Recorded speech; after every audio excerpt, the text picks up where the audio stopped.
Ladies and gentlemen, welcome to REDCast, the official podcast of the Regional Elite Draft League. We're back for a new season and hopefully much more consistent this time. This week we'll be covering the drafts, and in this particular cast we will be covering the drafts of Yellow Division. Joining me for this cast, we have three people from around the community, as well as myself, your host Regenix. The first of which being Biribon, Yellow Division player and promotee from the Blue Division. How are you this afternoon, evening? I don't know what time it is in Brazil right now. Here and hello. I hope you all have fun watching this. And insert comment about not being English first language, whatever. That's fine. Okay. You're more than capable. Alongside us, we have Showan of the Blue Division, the Heracross Mellow, the unfortunate demotee from the Yellow to the Blue Division last season. How are you this evening? Hey, I'm fine. I'm Showan indeed, and I got demoted unfortunately, but I will be doing my best to get back to Yellow Division. So, yeah. As expected. And finally, we brought some new blood into the cast. Newcomer, coach of the Hercules Houndoom, I believe his team is. We have Vichelchaos. I don't know which one it is. Say that. Thanks for having me here. I'm really excited to be doing this. Excellent. So, before we jump into the Yellow Division drafts, this season, Red has undergone what you'd consider quite a large change. I think everybody in here can agree. Yep. Something so. The overall gist is that the league's undergone quite a large expansion to 14 players per division. Alongside that, we've also expanded to a 6-man playoff system and a 3-man relegation with 2 automatic demotions from the top division into the Blue Division, and 1 lifeline playoff position where the winner of Blue Division playoffs will play the, I think is it 11th position in Yellow for their position. And 12. Or is it 12? My bad. Yeah, because 14 and 13 are the automatic demotion. Stephen can't do maths. As well as that, there are some additional quite large scale changes. The league's also switched up to a points draft system, which I'm sure everybody here had a great deal of fun with, if not a little bit of struggle. I think everybody with the 105 point cap had different experiences. A lot of struggle and a bit of fun, but okay. But yeah, it's really different from the system we'd had before with the tiers and the 3 points. But yeah, I really enjoyed it. So.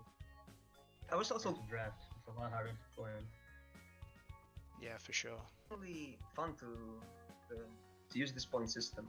Like, it made you think more than their normal tiering system, which is something good, I guess. Yeah. It was really exciting to set up and try out. So we were hoping that it hit off, and it seems to have had a pretty good impact. We haven't had any riots in the Discord or anything, or any mass walkouts over it, so I'm assuming everybody is at least happy with it. Yep. In addition to that, we wanted to try and freshen up the meta a bit.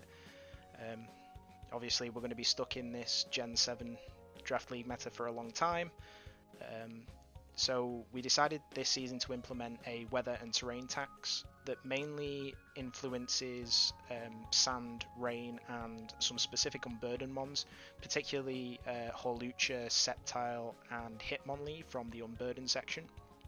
And then the majority of sand and rain sweepers from the weather side of things. And the premise being that all of those gain 2 points when drafted either with their respective weather abuse or with any of the tapus which have automatic terrain setting. Inherently, none of these mons were increased in price naturally. In fact, a lot of them were dropped and then their price would increase to what would be considered usual values. The idea was to promote people to take Pokemon such as Excadrill without sand for a relatively cheaper cost, to get more sort of to retain the value of those mons without their respective weather or terrains. Again, I think another system that we've managed to implement decently. I know a couple of people have had disagreements, but I think most people here found it an interesting mechanic to add. Yeah, it was sorry, what did you want to say? That I like it a lot. I think it's people, and there's no punishment. People go immediately to Coco Luch and like Pelipert. It now adds a layer of thinking, which is good, I think. Yeah, it was a really unique way of doing this, but I think it's really fair. I mean, if you draft Holucha without any terrain, it's obviously less of a threat, so it makes sense that you have to pay more for it if you combine it with a Tapu. So yeah, I think that it gives like more diversity, because it's like Regenix said, like you can draft things that normally are not as good without its terrain or its abuse mechanic, and you can draft them For a cheaper cost, yeah, which makes them more viable, I think, overall. Yeah, and it just increases that diversity in general. And then finally, the last big rule change that we had was the allowance of Tapu Lele this season, much to the very mixed responses depending on the people you talk to. But that will be covered, I think, later when we actually get in depth into the Yellow Division drafts and see who picked it up and discuss the real power behind it.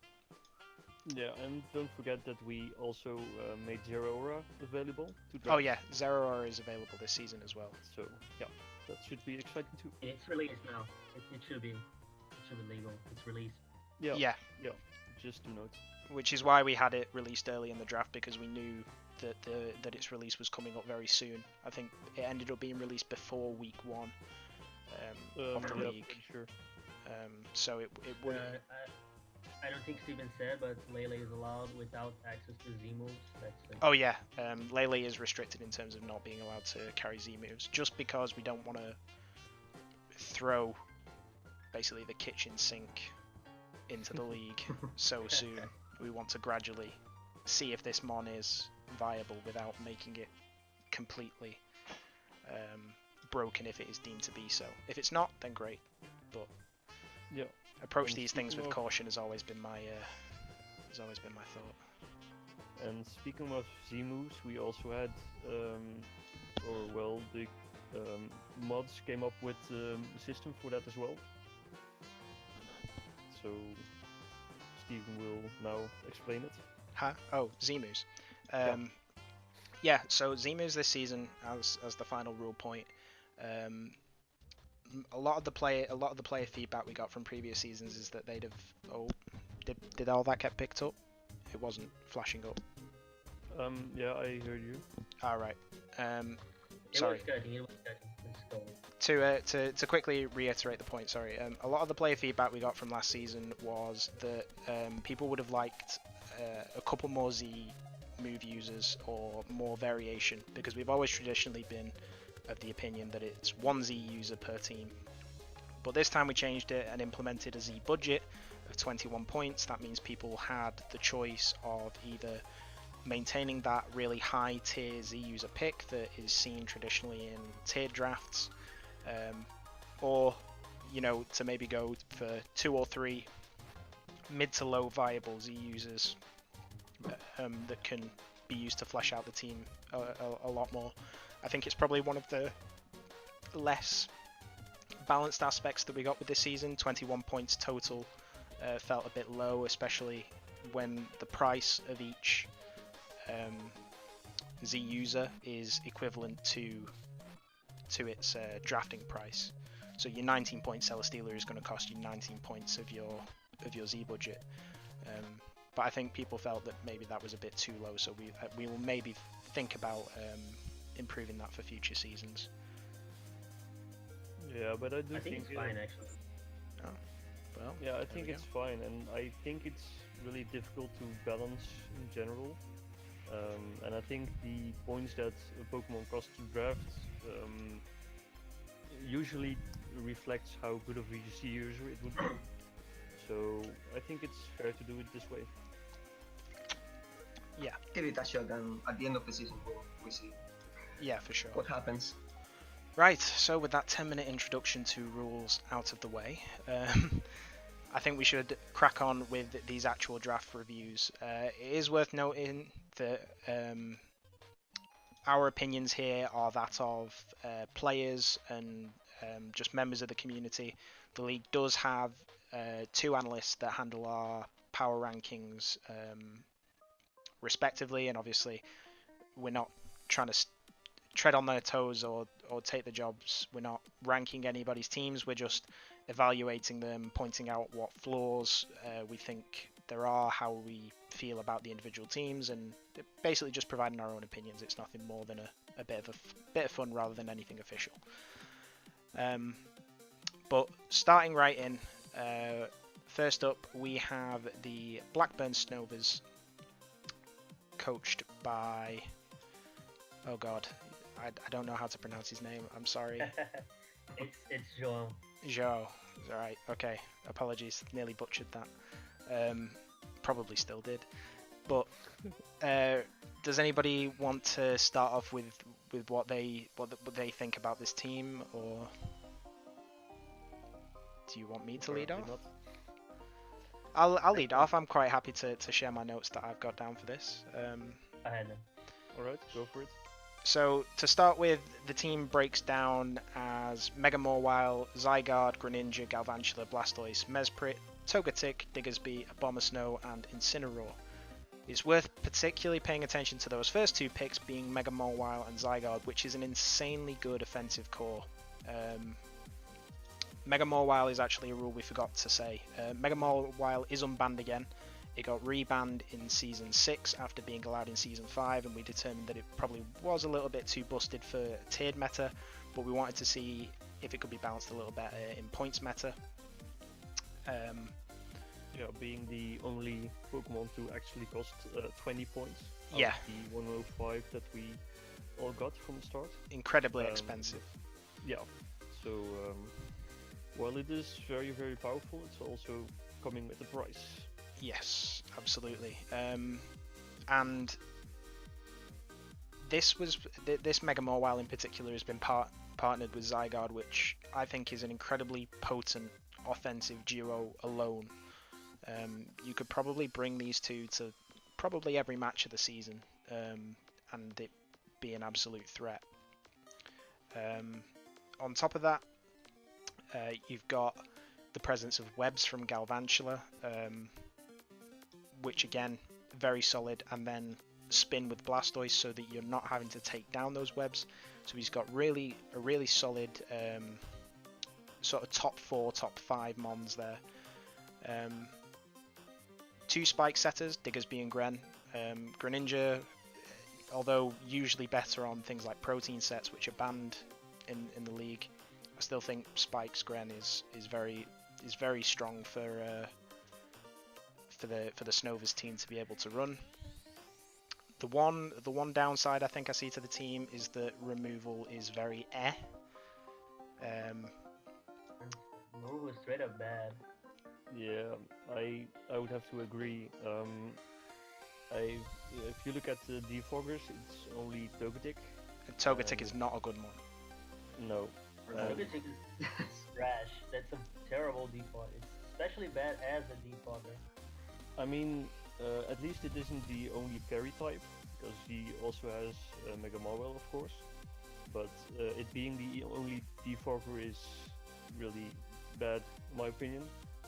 I mean, as Reg said, he also has Blastoise with Rapid Spin, which is, hazard removal he will most likely run way more often.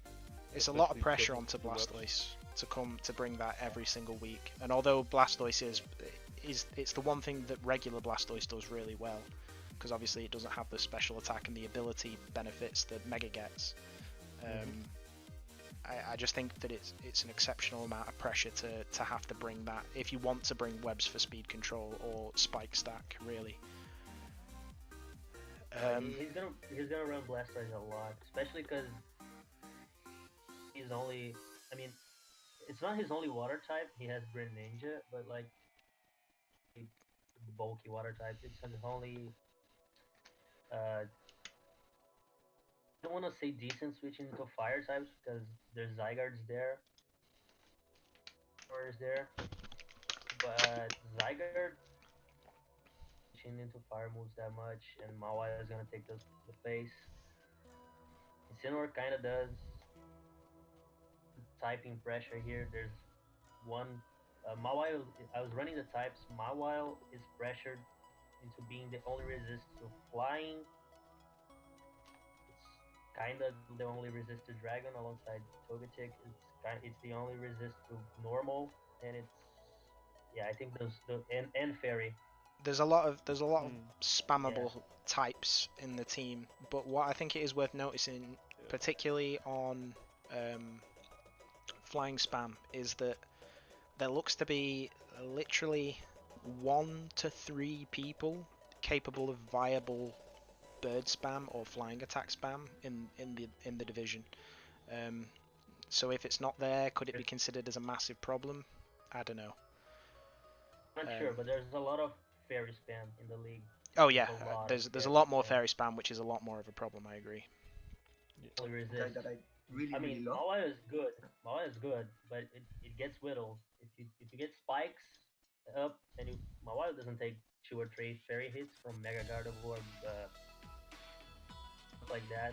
Yeah, agree. Can't take that many hits. Vic, did you have something to?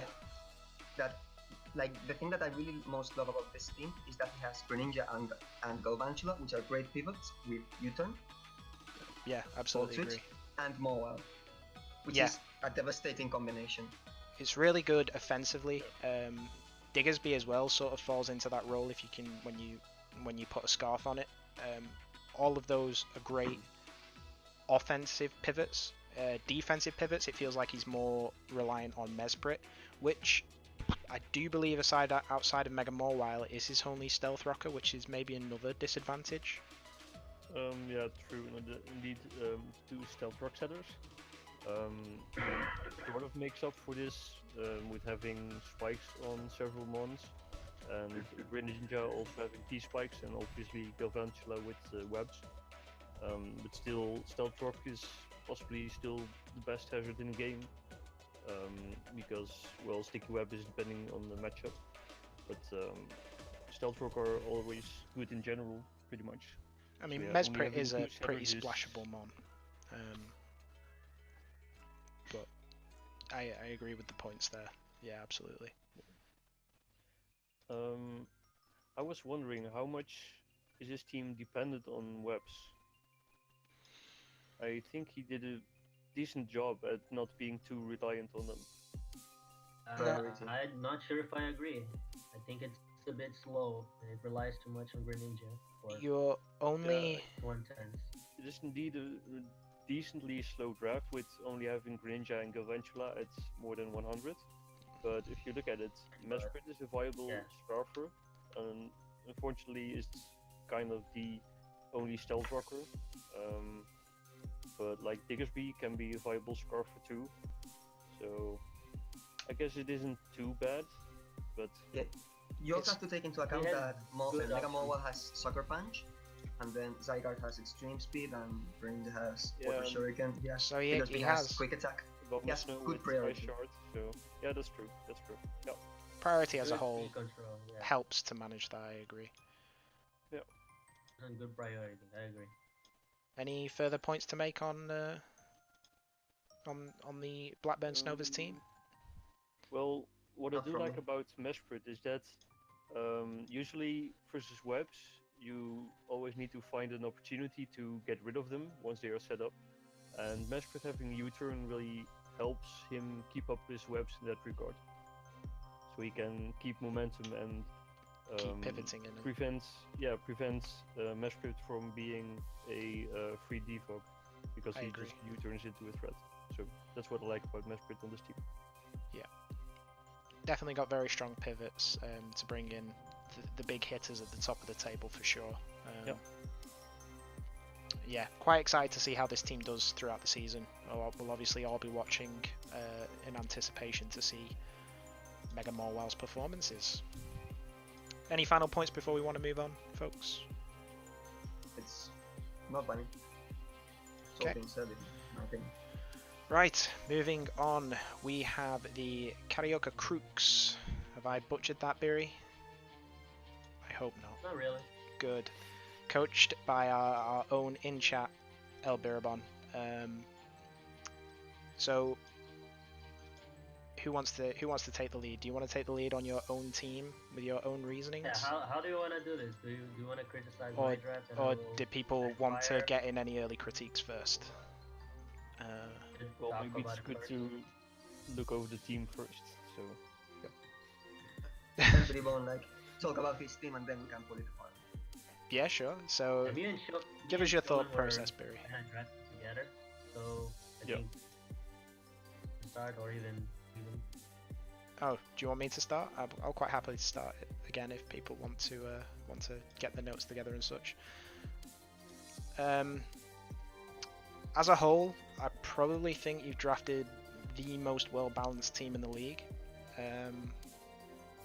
You've got an excellent FDS core to start.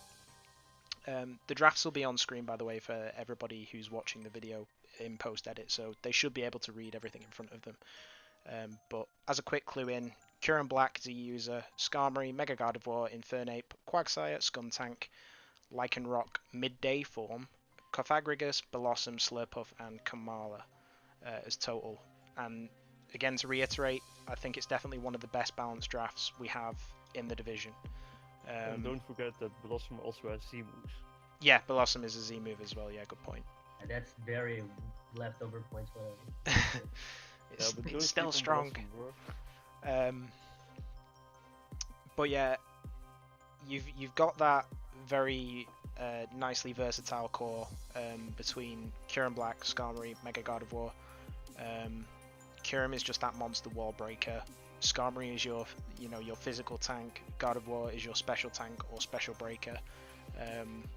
The only downside to that core is that there's not very much going on in terms of setup aside from Calm Mind Mega Gardevoir, which is iffy in my opinion as a setup user. I mean, suppose you can against- always run SD weaker armor Skarmory. Oh, so- the real tech, the so real that's- tech. Of course. Of course, the No, real don't tech. don't reveal to them. Don't reveal to them. Sorry.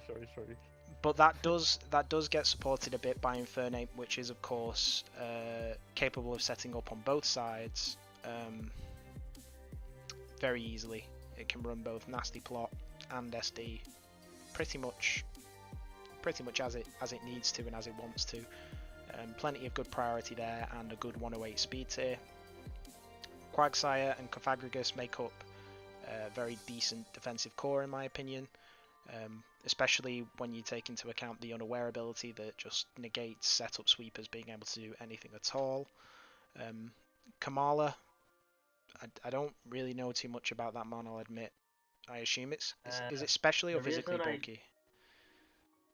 Actually, it's decent. Let me check. It's bulk is not very good. It's 65, 65, 95, so it has good speed F. Right, so it's more SpDef It's a orientated. good AV user. It has rapid spin and U-turn. It's a ghost immunity and it's immune to status. So like it's actually a decent rapid spinner. Yeah, and this Can was come in on toxic spikes. yeah, absolutely. This was also the other point that I wanted to bring up. Your hazard removal game is like top tier between Skarmory's defog, Skuntank's defog, and Kamala's spin. I don't think you'll have any trouble at all keeping hazards down. Every single hazards. Yeah, you do Possible. have every single hazard between Skarmory with spikes and rocks, Cofagrigus with T-spikes, and then Slurpuff with webs. I absolutely agree. Those are really strong. The one issue I have maybe is that it's a lot of pressure on Skarmory to have rocks, because aside from Infernape, you don't have another rock setter, I don't think. Well, Lycanroc M, but it's not what I'd call reliable to have. It's not good. It's okay. Yeah. Putting them up. Fucker, but other than that, it's not good. Any thoughts from you guys, Showan, Vic? Well, I'm looking at the speed tiers at the moment, and Lycanroc Midday with 112 being the fastest. I mean, it's kind of like previous team that it does have webs to support the somewhat lower speed tiers. So that's good, I guess, but still 112 highest speed stat isn't something that I would be very comfortable with. Yeah. But Unfortunately, personally, it can put a lot of pressure onto Nape or Kyurem to be Scarf potentially, which could be a problem as well. Yeah, one thing I was looking at was that your only switching to something like a Volt Switch is Quagsire, and a lot of electrics against your team can afford to like run HP Grass on something to move Quagsire. Yeah. My team is definitely electric weak. I have Kyurem Black as a resistance. Kyurem Black is and top Bellossom. But like those, Bellossom's not a real one. I'm gonna quiver this stress at someone, but not now. It's not something I can pull off every week. and I will be anxiously looking forward to the day when you can. Quiver this stress at someone's death. Sure, I'm gonna try. I'm serious. I'm gonna try.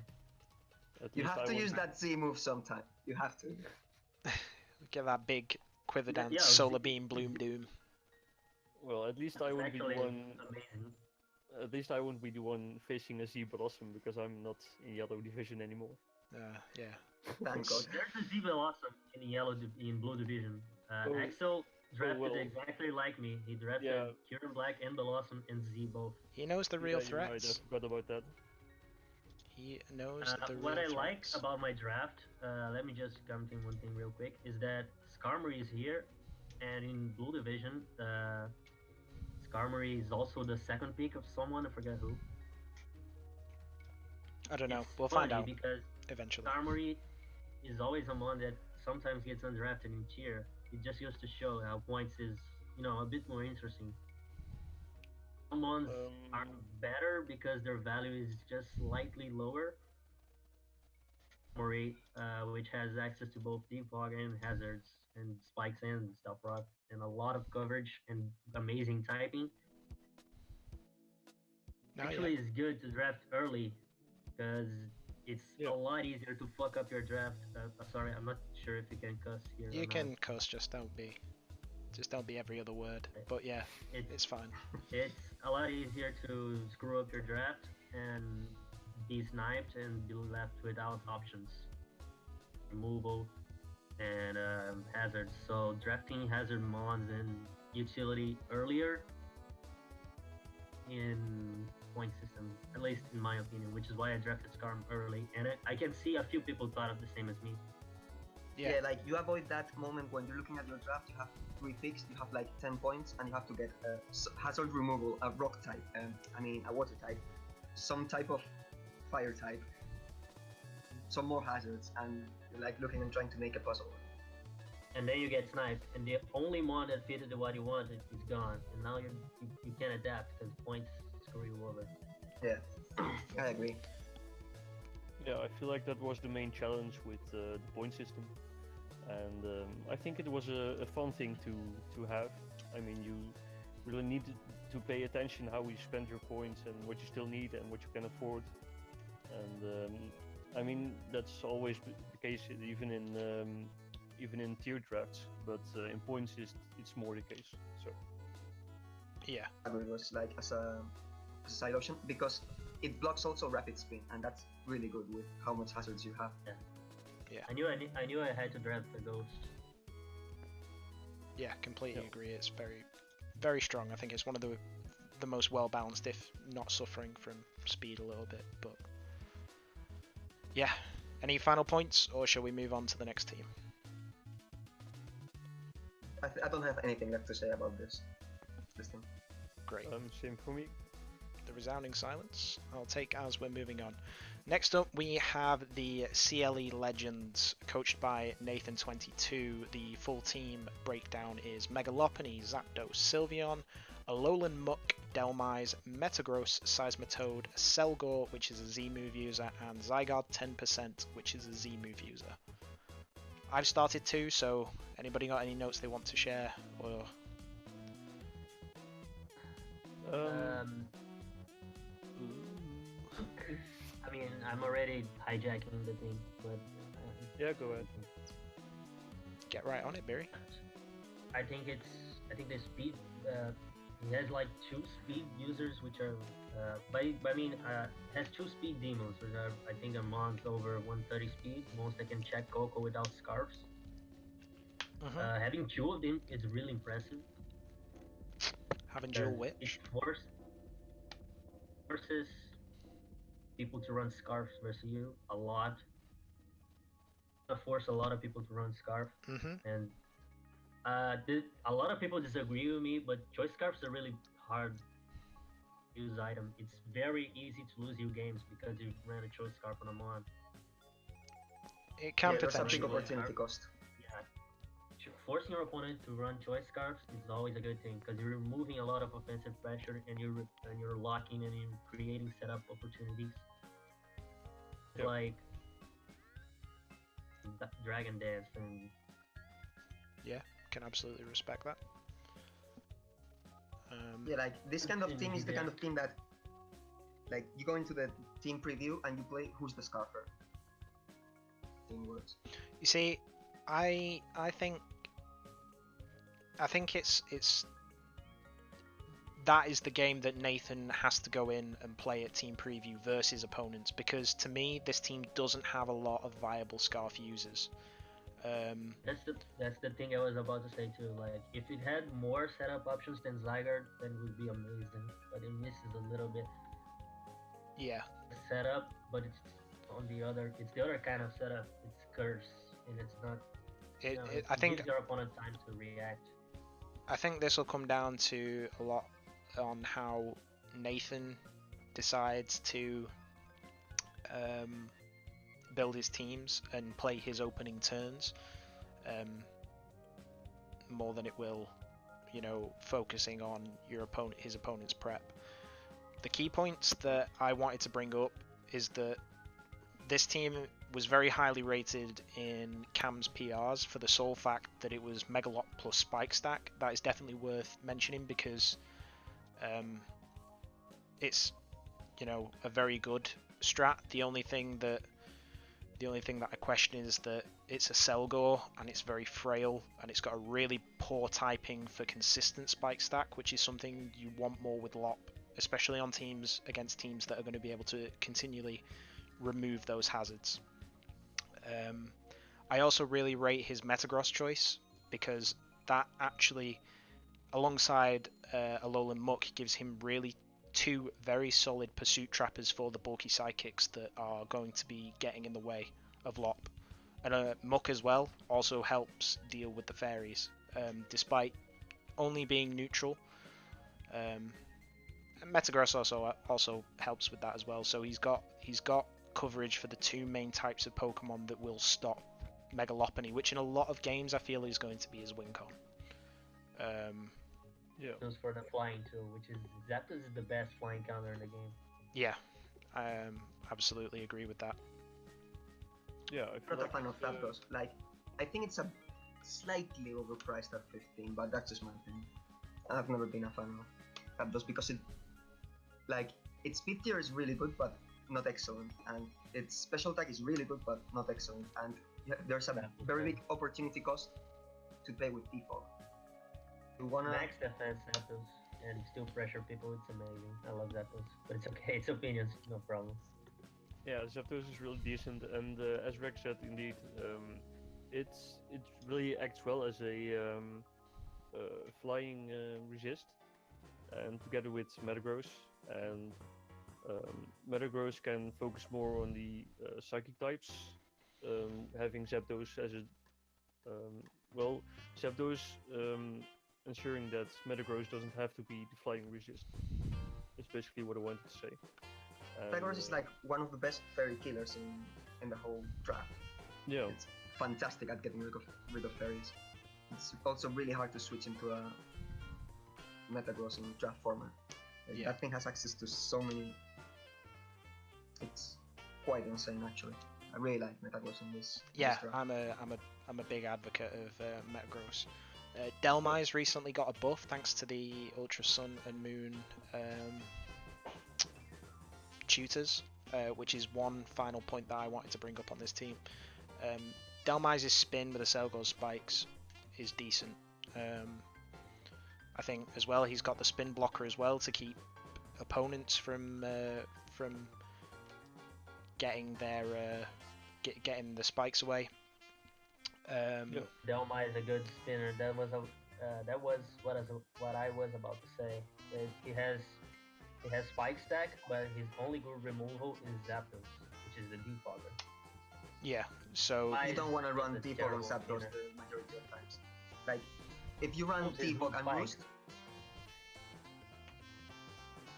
yeah. the thing I Zapdos- really don't like about Zapdos is that if you run Defog and Roost, then you're really hard pressed for coverage. potentially, yeah. Cold Beam and also fire coverage if you run Defog or Roost. So that's like, the majority of times you don't want to run Zapdos as your Defogger, which pressures Very more bad. Delmise. But Delmise with synthesis And as yeah, well is certainly a huge benefit, having that reliable recovery and being able to maintain that spinner. Yeah, and to be fair, he does have one of the best wish passes in Sylveon, so I don't think that's too much of an issue. Yeah. Sylveon helps a lot with Wish, a lot. Yeah. You can run AV Delmise, which is, in my opinion, the best set, and with Wish and stuff. One final thing I wanted to say about this draft is that he does have a pretty big speed gap between Zapdos at 100 and Seismitoad at 74. Yeah. So yeah, between makes that worse 74 is and the- 100, he doesn't really have anything. What can that's a potentially massive make issue. that worse is that Seismitoad without Rain is generally ran a lot more defensively, which doesn't aid the fact that you won't be hitting those top tier speeds as well. So yeah, I definitely agree that speed gap could be costly. But we'll see. I'm looking forward to seeing how this team's used over the course of the season, because it is one of the more what you'd consider offensively threatening teams and setups. Although I do feel like his spike stack is underwhelming because it's a Selgor. Because it's so good. Yeah, indeed. Silver is a terrible Z user too. I think it was more just burn on points, but I think I'd have probably preferred to see it go to Seismitoad over Selgor, to be Yeah, the honest. same. But Yeah. alas. Right, any final points, or do we want to move on to my squad? Alright, if you're ready. Right, so Detroit Entes, coached by me. Jirachi, Mega Gallade, Crobat, Crocodile, Druddigon, Blaziken, Gastrodon, Granbull, Tangler, and Kartana is my full lineup. I'll leave this one open to the floor like we did with Biri, so roast me and I'll try and justify my picks to you. I love Gramble. Like, that's the first thing I'm going to say. Great mod. Yeah, I Wow. really like Bramble too. It's, in my opinion, it's a really good value. Yeah. It provides, it's a cleric with Heal Bell, and it's also good that you made it a Z user, in my opinion, because Z Heal Bell is basically a full restore. So it gives it a little bit more longevity, and also with Intimidate, of course, it's a really good pivot in general. So I really like Bramble. So I like how that was the starting point for this team. We'll ignore the top end, we'll aim straight and talk about the Granbull. yeah. It's the star player. I'm I hoping. just got 3 kills in the last week. It's great. No spoilers. No we talk about spoilers. spoilers. So sorry. next season, Reg is gonna change mascots to Bramble, I think. Maybe, depending on let me- depending on let what me- he does for this season. Real quick, this draft is extremely similar to the draft I used in the last season because it has like half the mons I used. Yeah, actually, And it is reminiscent. Crook, Crobat was replaced by Tornteam in my draft, and Quagsire replaced by Gastro. The rest is a bit different. Yeah. I drafted. I didn't draft neither Quagsire nor Kartana. They were free agency traits last season for me, and they carried me. Plus, ground slash water type is amazing. This breaks teams. I love this so much. You have Kartana with Z axis. That's very threatening. Kartana's an amazing mod. Yeah. Overall, I kind of wanted to mix this season between some comfort picks, hence why I picked up Jirachi in the first round, because it's something that I used last season and quite a few seasons before that.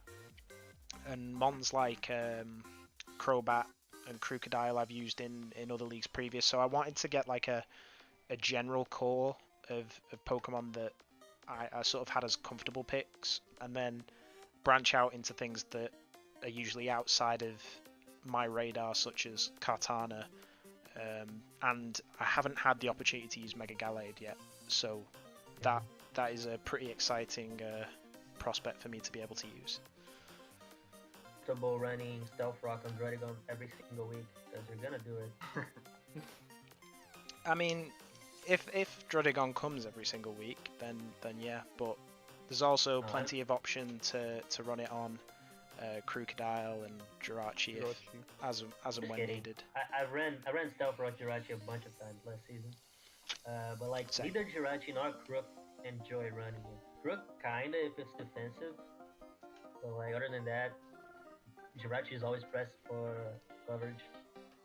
I mean, I think between the three Stealth Rock setters, I think you will be fine, because it's pretty unlikely that you run all three of them like in a certain way that you can't fit rocks on it. So I think you can always find a way to put rocks on either of them. It's kinda okay too. Like Kartana hates running Defog, and so does Blaziken. Yep. Crobat is probably one of the best defoggers in the game. I love that fast defog or that And fast also, taunt. Big fan of that. Underestimate Crobat because it's actually bulky. It's not that frail at all. Yeah, it's all of its stats sit in the 80 to 95 range, I think. It has 80, 85, 80, 80 both. So it has 85 HP and 80 on both defenses. It's not frail at all. It's bulkier than some stuff like Jiggersby and stuff. Really good typing for resisting attacks. And especially if you invest in HP or something, it can be very bulky. And I mean, it has a really good speed stat, so you often have spare EVs to put on HP. So yeah. Its utility is amazing. It has U-turn, Super Fang, Defog, and the only thing I can criticize about it is you don't have a grounded poison. No, don't have a grounded poison now. And kind of screw you. Tangela doesn't like it. Bramble, Gastro, Blaziken. A lot of your team hates Toxic Spikes and Crobat. Yeah. To remove them. So this could be an issue. Kinda can come in on spikes and remove them without taking the poison. If that's 2 or 3 scenarios which it's that necessary. So I mean, he has that option. Can't run Defog. Yes, but like running Defog Kartana is always, you always cry while you do it. I mean, to be fair, these spikes do look pretty good versus this team, but he does have Hillbell with Bramble, and he does have Mega Gallade and Jirachi who can pass wishes to mons that are chipped down. So I think it's fine. It has ways around it. It's a really good draft. It's probably one of my favorites out of Wish Mega Gallade. What an unset. It has it. Yeah. What an unset. There's the option, some say. Yeah. Yeah. Okay. That you have really good options for Scarfers. Yeah. He's one of those teams with 3-speed demons. I do like my speed tiers. Half your draft has the option of being Scarfers. None are amazing Scarfers. Great. And Jirachi is pretty decent as a Scarfer too. One thing to mention also is there's a kind of a big speed gap between Blaziken and Tangela, which doesn't seem like much. It's only 20 points. But, like, you're not gonna run timid Tangela, so Yeah, it's speed left. Everything base 80 or lower will just run max full versus you. There's no point. that is There's a the Z potential Veloz risk. counter, so bear that in mind. Yeah, True. right. Great. So Yeah, last thing I wanted to mention is that I don't think this draft has a normal type. no, it doesn't. And your ghost resist is crocodile, which is okay, I Questionable. guess, and it obviously can pursue trap ghosts. But other than that, nothing really appreciates ghost types. So I'm not sure how I feel about that. But as I said, I like this team because it does have ways to work around certain things, just as with the T-spikes, as I mentioned. But yeah, I'm not sure how I feel about Crocodile being the only answer to ghost types. As a note to Not- the to my sort of defense, and again, we'll find that Mhm. this out as we progress through the draft. If you look at all the drafts as it stands before any trades take place, there is one person that we will get to in a short time that has a very threatening offensive ghost, just one out of the entire division, and it's sort of like the bird spam argument. Yeah, If nobody, I mean, aside from Biri running something like Nasty Plot Caphagrigus, everybody else, if they have a ghost, has a typically defensive ghost. If there's or a very slow ghost that that Krook can very easily trap. So again, it comes under that argument is of if there are no ghosts to trouble the team, is it a weakness? But I definitely see that on Yeah, paper fair enough. there's definitely an inherent lack of ghost checks there. But yeah, just yeah. As I'm looking around, the most ghosts are indeed more defensive, like Belasand or Discnor. One person does have Decidui, but other than that, yeah, you're right. I guess. Yeah, fair enough. all right. Any final points on my squad, or shall we move on? I'll take the resounding silences. Move on. Right. Yep, let's go. Our good friend Specs Crange, coach of the London Garchomp. Celesteela, Hydreigon, Victini, Milotic, Nidoqueen, Gogoat, Ambipom, Electrode, and Mega Diancie. Okay, so last round, Mega Diancie. I like it. I think it's that high quality pick.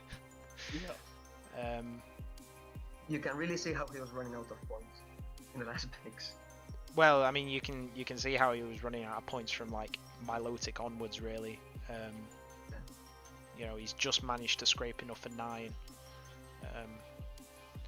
And even then, I feel like certain mons like Gogoat, Electrode aren't really going to be mons that make an appearance every single week. This team is one that I find offensively super powerful. Like, between Celesteela, Hydreigon, and Mega Diancie, you have 3 mons that have an excellent core to start out your speed tiers, your wall breaking, and potentially your sweeping as well. Yeah, and add Victini to the mix, and Nidoqueen with Stealth Rock and T-spikes and stuff. Ambipom with priority, and Milotic being a fantastic bulky water. I really like this draft. You have a general archetype that you can bring every week. The main issue I see is that removal is a problem for this team. You have Mega Diancie is a deterrent, but that usually won't be enough of a deterrent to like your standard ground rock steals that set up stealth rocks in general. Aside from that, Yeah, you can't really switch into them. aside from that, Dragon. well, you can switch into them if you've got balls made of absolute titanium, but King is definitely not that person. And Using Mega Diancie as a deterrence for Hazard requires a lot of prediction and a Yeah. lot of skill. I'm not saying King is good or anything. I'm just saying the team itself requires. It's a hard team to play. yeah, I think so. The only other Incredibly removal- offensive, but difficult to play. And forcing Defog onto Hydreigon, which was another Gen 7 Hydreigon doesn't edition, want to Not rack good. Defog. it doesn't want to run it. But I don't No. I don't have much to say on this. I think this is like pretty much like a 6-7 mon team. I don't see Go-Go and Electrode showing up much. Ambipom is niche. I mean, maybe if he traded Go-Goat or Electrode for hazard removal, other than the Dragon that he currently only has. I mean, Go-Goat is a ground resist, I guess, and Electrode is a fast electric type, which is always good to have, I guess. But yeah, I agree with those not being too valuable for his team. Yeah. Electrode really sort of lacks power. Celesteela was 18 points and he could have slapped the Z-move on Electrode, things could be... Celesteela was 19 and he did put the Z-move user on it. So. But on Electrode would have made no difference at all because Electrode is never coming. There's no point. there's certain niche matchups, but like I don't know, Electrode's weird. It's also I mean, weird. I could see him running a hyper offense team with like lead Electrode with screens. I think it gets both, doesn't it? Not sure. I think it only gets light screen. Only light screen. Oh well. I think Electrode can also be like his budget cleaner. Like he has really good wall He breaking, gets but both. He gets both. first he can't like... There's very niche uses for it. Yeah. But I And don't we'll see see it what coming over your big 6-7 mons that you can bring. It's weird. I don't know. I think it's a draft that you can rate highly if you can play it well. Whether King can, we'll see. Yeah. Exactly. Agreed. Um, I don't really have anything else to say, to be honest. Nope, I've not. Right, so we'll move on to the Lowell Spinder, coached by the one lonely cow. Landorus T, Rotom Wash, Necrozma, Florges, Cabalion, Quillfish, Sneasel, Mega Charizard X, and Meganium. I think this was summarized pretty well in the PRs where it says, I'm going to draft Lando T and Mega Charizard X as my core combination, and then I'm going to draft every combination that naturally stops Landorus T and Mega Charizard X. Well, I do rate this team. Two really solid removers, a lot of solid stealth rockers. Lando T, Cabalion, Necrozma, Quillfish for spikes, all really viable to run those moves. Rotom Wash and Florges, again, two really solid defoggers that have done nothing but excel since getting access to those moves. Yeah, he actually has 4 defoggers in total, which is really good considering he has Charizard X and Sneasel for that matter. So yeah. I think he really did a good job with hazard control in general, combined with Zard X and Lando T. I like how Lonely using only 8 mons, he actually made a very competent draft. Because Meganium is a non-mon. I love Meganium, but it's a non-mon. Showan would disagree with you by the way a Meganium manhandled him in his. Yeah, I don't want to talk about that. In his elimination matches. No, It was actually pretty solid. It was just really being annoying. I think it had sub seed Yeah, and it then did. some other moves. I don't really remember, but Seed. it actually He can run SD Tectonic Rage. What are you talking about? Oh yeah, with the big Z move Meganium. Of course, Yeah. Z Lando T is well, the at biggest least threat. Meganium has like a couple of advantages. For being 1 point, it's quite bulky and it can... It's definitely one of the better value 1 points down there. Yeah. It's got Dragon Tail. It has cleric abilities with aromatherapy, so at least it does something for 1 point. yeah, regardless of being the worst starter in the game. I agree that for 1 point it's actually decent. Yeah. Actually, considering, I'm not kidding, but the last one was there. And it's better in everything. But then he wouldn't have been able to get like Zardex. So, you know. This is a good point. I think Lonely and Jay are the biggest offenders of the point system, where they went a bit too point drunk. Yeah. Okay? I And mean, they drafted we're all the gonna expensive stuff. we'll get on to Jay in a moment, but I think Jay is like the #1 culprit by a country mile. Lonely's like second, but at least he's still with the rest of us somewhat. But Yeah. Jay's the biggest criminal. right. Yeah, for sure. So speaking of the man, shall we move on to his team, or does anybody have any final points to put over Lonely's squad? Well, one final point I have. Lonely drafted Quillfish, so yeah, it's a great team. Go draft. Quillfish for sure. Excellent. Right. So, So like, go on, Vic. because you can have all the spikes and all the colors you want, but if you hazard stack them and then they put, and you can't really play well with rocks with this team. Yeah, that's true. Fuck, there goes all your spikes and things that Quillfish done. I mean, it doesn't really matter because the team has a lot of setup.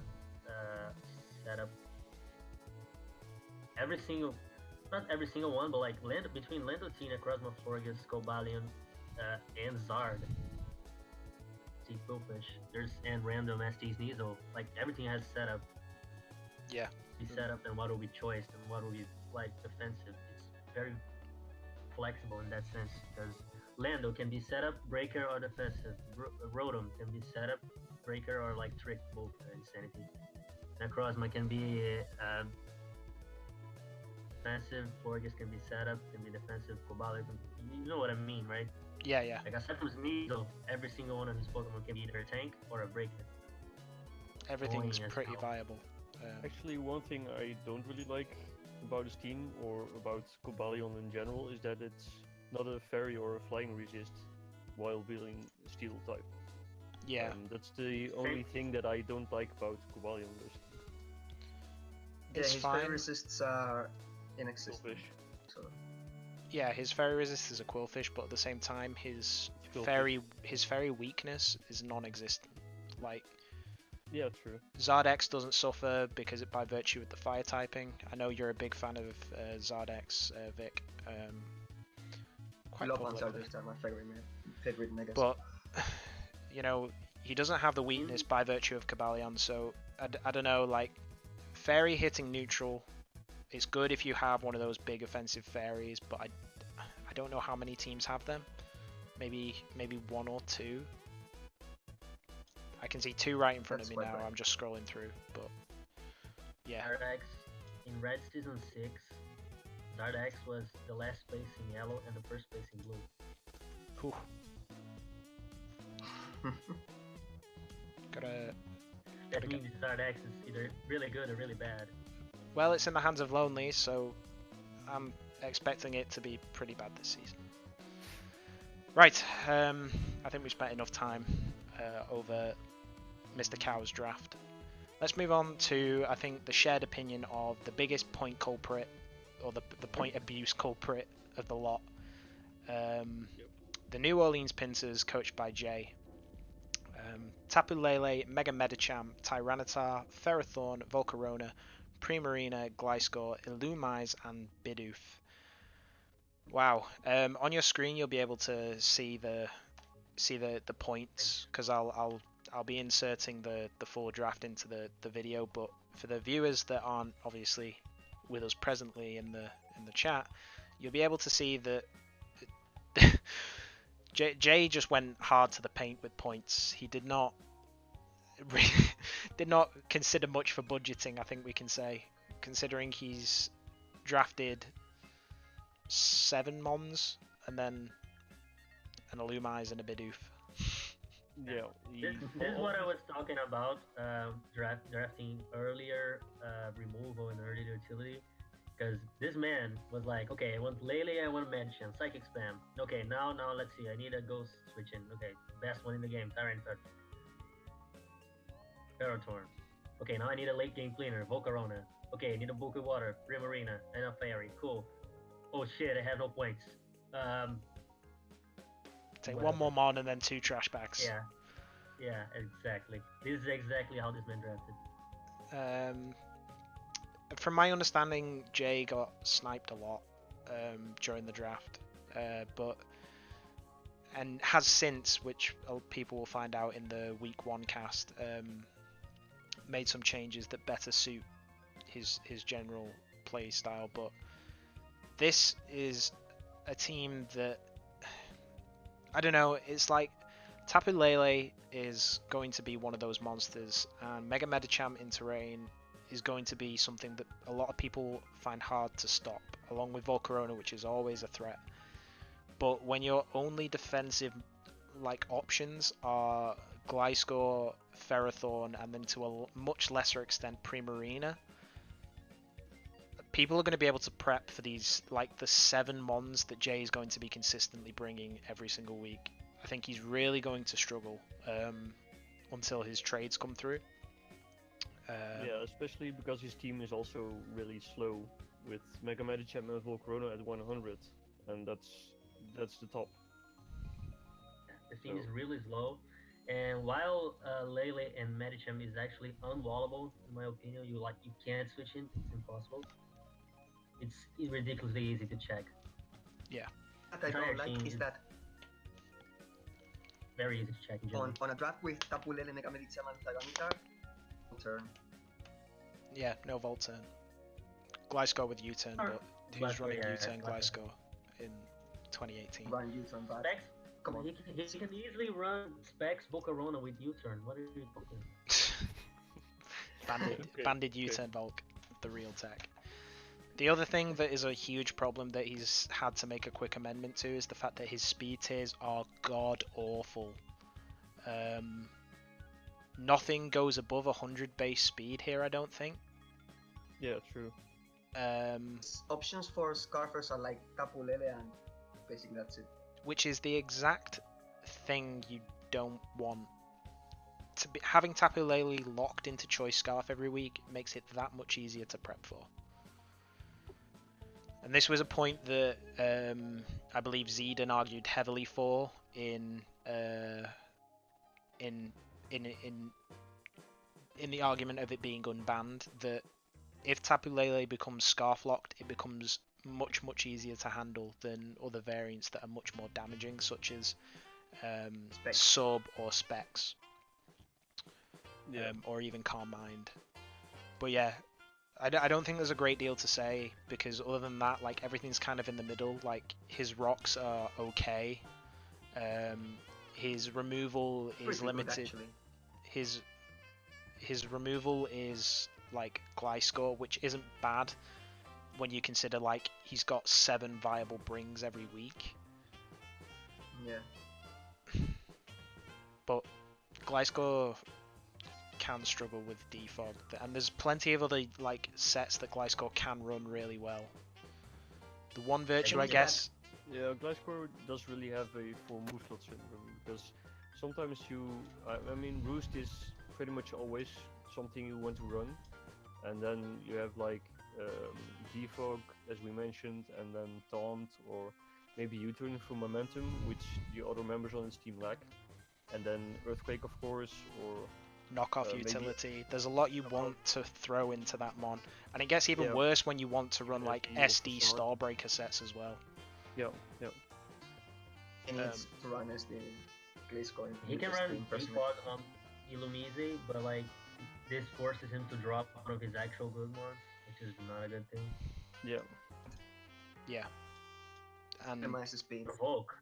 With the other two, with Illumise and Volk, who are the other 2 defog possibilities, being varyingly weak to rocks. Yeah, it just seems like bad times ahead unless he makes some quick changes. But we'll see how that turns out in the following weeks. Right, any final comments? Not from my part. Great. Right, Go next easy on team. points. Hmm? What did Go you say, easy on Barry? the point system. Oh, right. I said 'em. The points bandit. Don't J it up. Don't Right. J it up. Another person that can be accused of being a points bandit, we have Recon Jack, coach of the Pittsburgh Magic Guards. His draft lines up as Clefable, Garchomp, Mega Kangaskhan. Oh, he's already changed the draft page so that I've lost his original picks, but I believe it says Starmie here, but I believe it's Toxapex from draft. Blacephalon, Bronzong, Lurantis, Vikavolt, and Hariyama. Garchomp and Hariyama being the Z move users. Yeah, this is another points bandit team, and I feel like it's got more versatility to it between like the 9 mons he can pick up. Yeah. I The four really, players are actually really good. yeah, I Four feel like points. it's a very good draft, and I agree with him dropping Toxapex for Starmie. It being a pretty good rapid spinner, which is really valuable for Blacephalon. It's super reliable compared to what he was having to rely on prior to that trade, which was Lurantis and nothing else. Vikavolt doesn't get defog, does it? Don't think it does. Don't think Not so. sure. Yeah.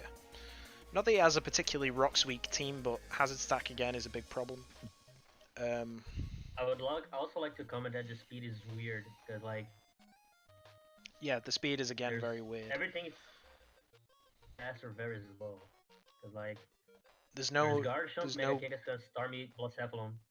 Cool. Then there's like Clefable, Brozong, Lurantis, Hariyama, and Vikavolt that's low. Yeah, he has a speed gap between 60 with Confable and 100 with Mega Kangaskhan. So Yeah, that's a yeah. massive gap. my man, that And is it's like adamant max bulk Lando T territory. Whew. Yeah, Exactly. yeah. Exactly. That's really bad. That's very bad. There's a lot of And teams he's that not can gonna have run a Jolly Clefable too. there's a lot of teams that can have a field day in that speed tier. I completely agree. Look at No, Kieran Black. Man. it's- Just it's- look at the Kieran Black. Oh, the Kieran Black. It's amazing. And funnily enough, he actually Strong has to song. face Jay in the opening week, so that will be like the test of Oh the my. two bandit teams when that happens. Yeah. But yeah, I don't have a lot to say on this team really. Garchomp as a Z user is obviously like the most optimal choice. Mega Kang, it was proven to be pretty decent in the prior seasons when Alex was using it, but I'm interested to see how Recon is able to use it as well. Everything else is like to me. I don't hate the draft. I don't like love it. But yeah, that speed tier gap is like pronto problem. That's I'm an easy just- to fix. I think it's a decent draft if he gets a bit better removal and fixes the speed tiers.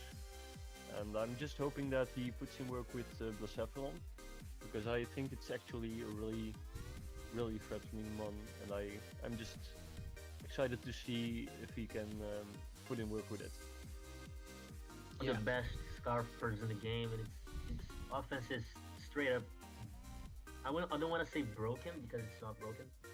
It's essentially like Control. it's Chandelure on steroids, is what it is really. Exactly. Yeah, It is. pretty Basically. Yeah. If only Blacephalon got energy ball. Whew. If only it Oh got a my. way of dealing with Tyranitar properly.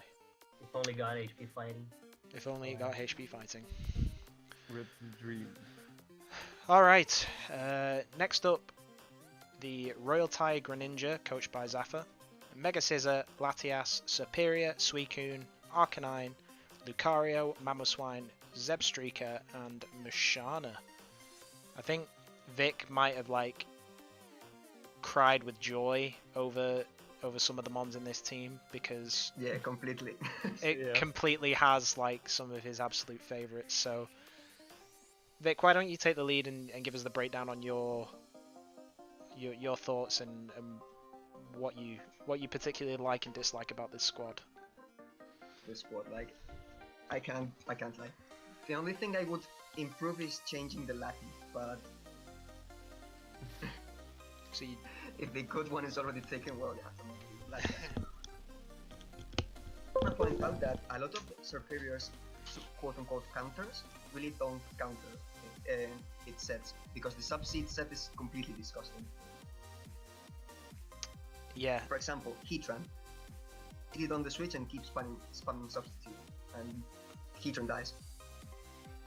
Yeah, it can run HP ground to finish stuff once it's slow enough. So yeah. he also Yeah, has the another Heatran disgusting Pokemon. submon that is a personal favourite of mine in Suicune. Oh my lord, Suicune, yeah. Yeah, I love I mean, to be Other fair, grass gases. I really love his Firewater Grass core, like Arcanine with Yes, Intimidate and like with Extreme Speed 2 with Priority, and Superior being a boosting really fast grass type, which can support with Leech Sheep, and then Suicune being just a fat and at the same time really scary mon to prep for. Suicune is I the really no like killer. that core. No Yeah. killer in draft format. Because you miss prep for it, you die, you lose, you get 6 zones by it, straight up. Yeah, Thing is, there are two good ways to deal with Suicune. One is grass types and one is electric types. And grass third- types against that team are. And you have Arcanine, Latias, Mega Scizor. Grass types are not doing much against this team. This how this draft starts. Mega Scizor, Latias, Superior, Suicune, Arcanine is straight up amazing. All of them are bulky. All of them have offensive pressure. Have setup. They can threaten. They can defend. They can do all of it. And then the draft completely falls apart, in my opinion, because Lucario, Mammal, Zedstrike, and Musharna have no reason to be there at all. Yeah, Has like some synergy, because the other way of killing Suicune is like with good electric types. But having Substriker in the that. back No, points is Substriker is a steal. It's, I think I I agree. think A Zedstrike is fine, but like the only rocker is Mammal. That's terrible. That's actually terrible. yeah, I was going to point out. having your reliance on Mamoswine as rocker is really bad.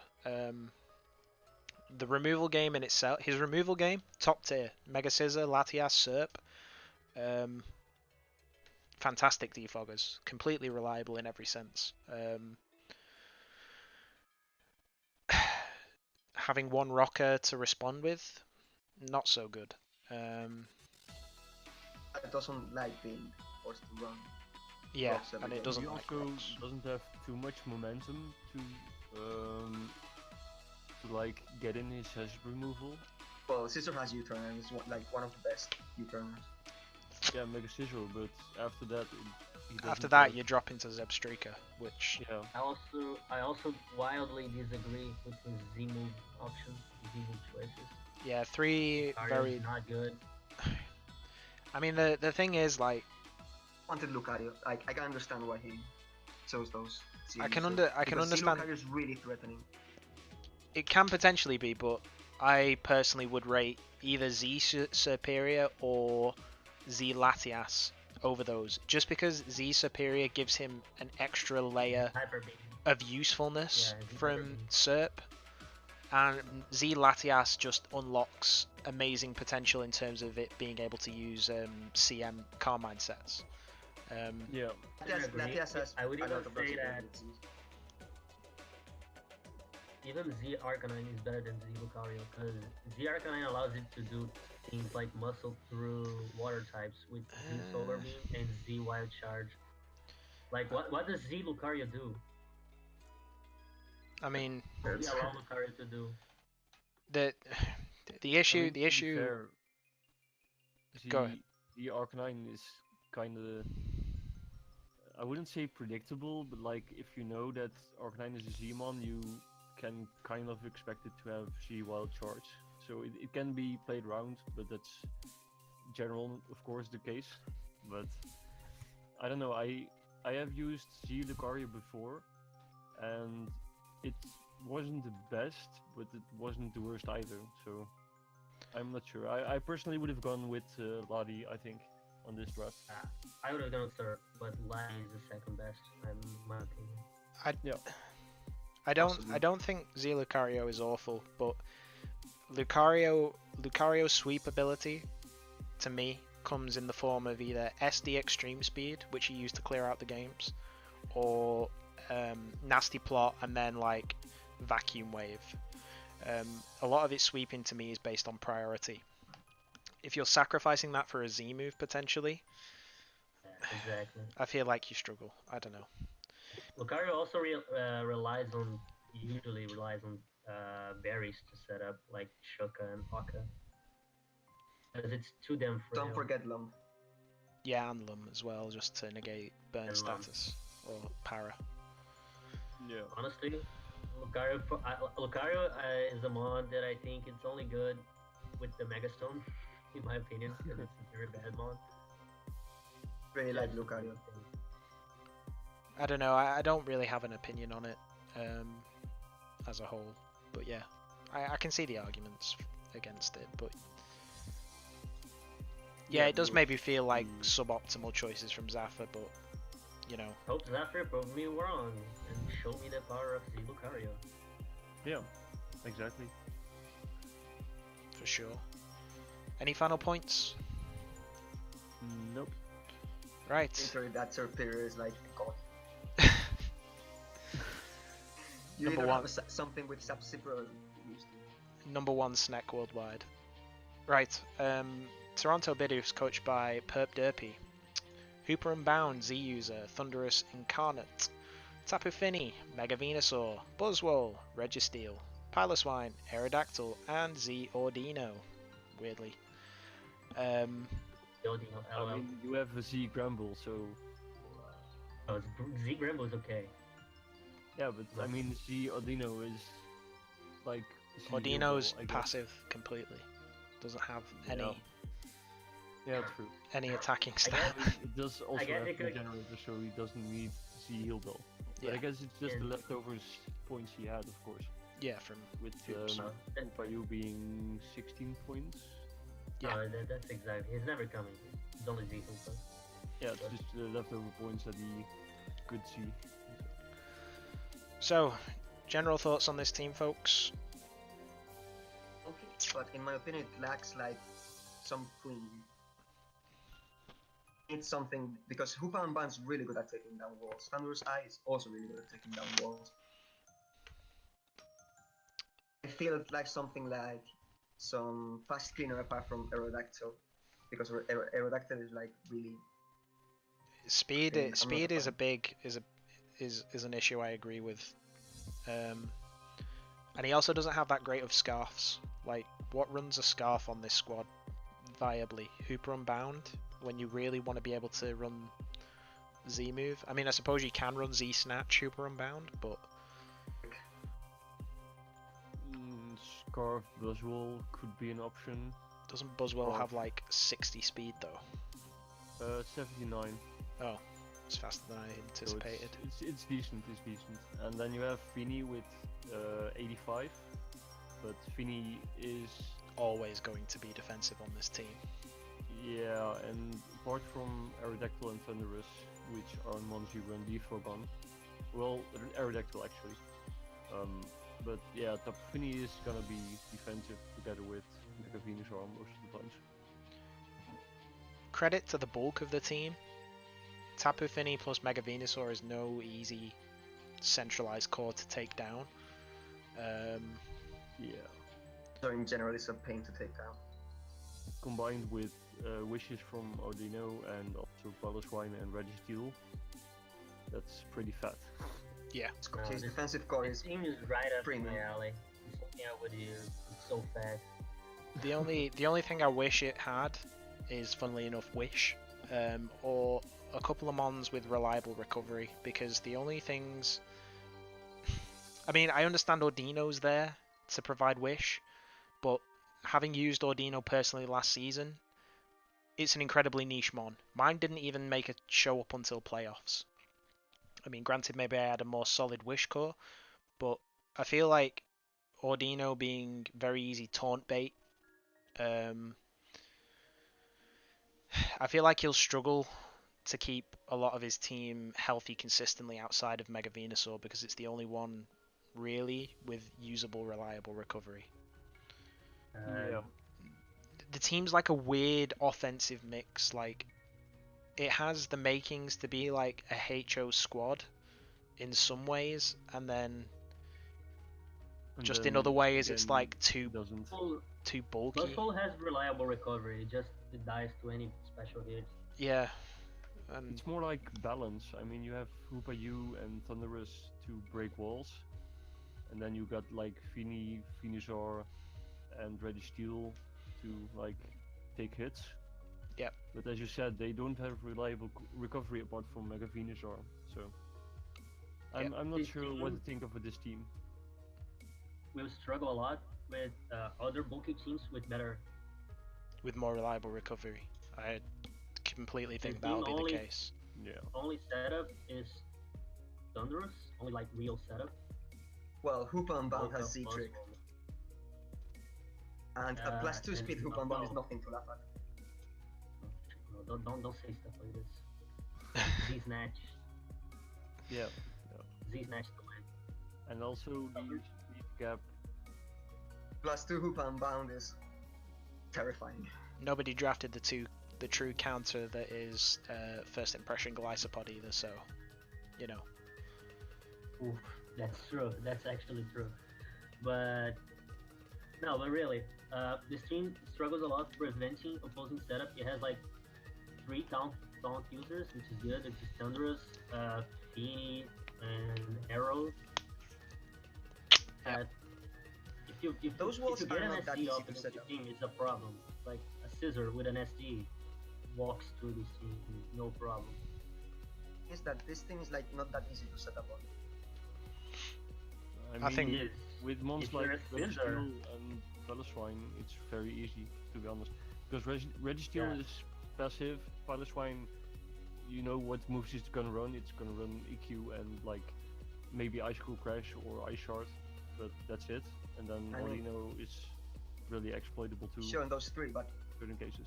bulky thing of Tapu Fini and Mega Venusaur are pretty hard to set up on. Because Yeah, Mega those- Venusaur yeah. can actually. I disagree. Mega Venus is very easy to set up on. Depends on what coverage it's. I think it's a lot harder if it can run crippling status like sleep or paralysis. Yeah. But you're shooting we- yourself. we- You're shooting yourself in the Yes. foot by doing that because you've run a Finny that gives That's misty what I was terrain about to to say. all sides. And equally the same with Thunderous Eye and the fact that it gets Prankster Thunderwave. It can shut down setup users, but again, Yeah. feels like he's shooting himself in the foot because of Finny. But What I was going to arrive. Venusaur relies go- on. Well, Venusaur can also hit pretty hard. Really usable special attack stat, and with its really high defenses, you don't need many times. You can just run max HP, max special attack models, tank Venusaur. Yeah. And that thing is pretty hard to set up on, unless you have something like Scissor, which resists both its stabs, but then you can run HP fire if you really fear. Yeah. right, fair enough. And also a Sunny Day Pretty- Weather Ball. Also a pretty big speed gap between Tapu Fini at 85 and then Thunderous at 111. So, like, base fair. 90 mons are just gonna be like, well, I can't outspeed Thunderous anyway, and That's a nice don't- adamant Landorus. yep. Modest Megaladios. Right there, there's a Megaladios on Zeta's team that can run Modest. And, Absolutely.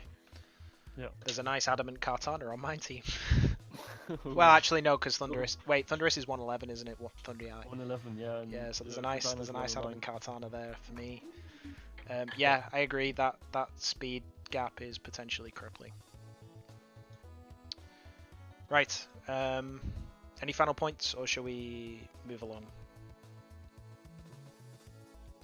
Guess we'll move along by the resounding silence.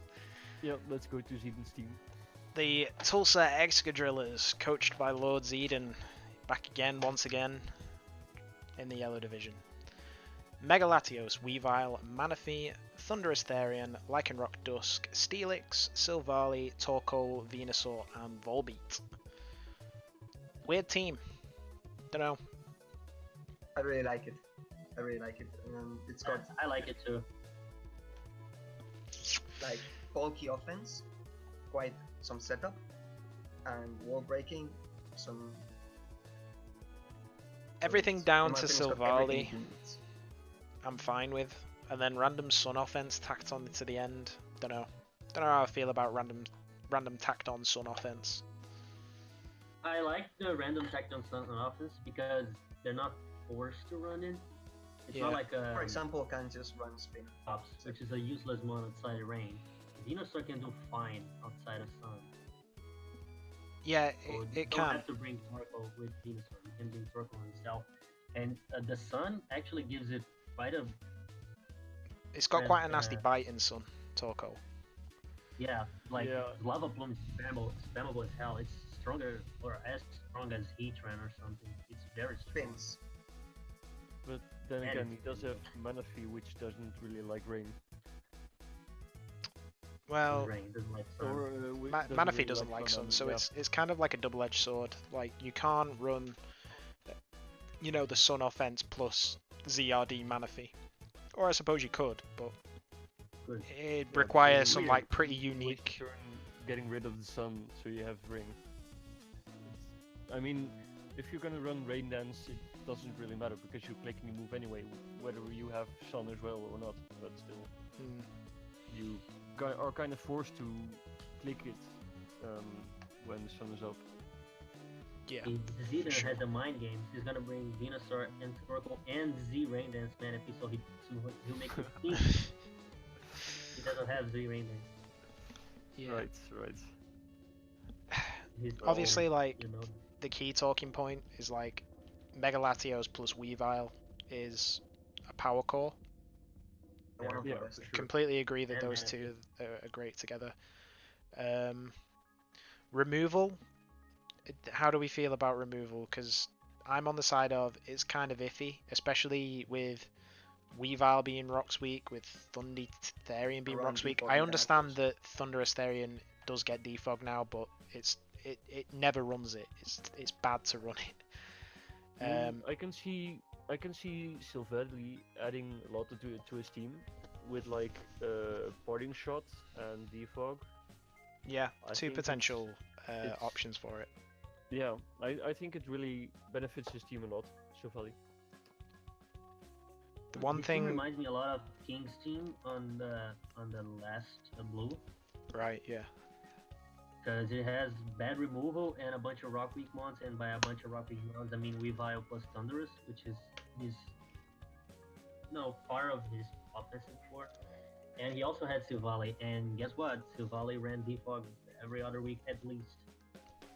Yep. Expect from Zidane. I feel like on Zidane's team though, it's kind of forced into Silvally Fairy because it's a type that he doesn't actively have, and it's a type that he almost, I think, needs on this team because Hey, you cut off. it's a. Sorry, did I? Whoops. I was just saying that I think Silvally is going to be forced into Silvally Fairy a lot because he doesn't actively have that type in his team, and I think Fairies can potentially be one of the most important types that you have to pick up overall in the format. Yeah, fair point. It is. Yeah, I kind of have a list of what types I usually feel like are necessary for a draft, Yeah. and Fairy is indeed on it. It's just such a solid typing in general that Silvally to I me think- excels where in situations where you can freely change its type. I feel like Zidane struggles to be able to do that. Did I cut out again? yeah you did. What is going on with this mic? Sorry. No problem. I feel like Silvally excels in teams where it can freely change its cores to change its type, and I feel like Zidane's team is just not ideal for it being able to do that. Yeah. Yeah. So we'll see what Silvally ends up doing, but at least with the defog and parting shot, it's good value for his team. But indeed, the fairy type is kind of what Sylvalia will be forced into, most likely. Yeah, for sure. Oh, there was one thing to I was gonna mention. It seems like until you get to Steelix and Torkoal, and I guess Venusaur,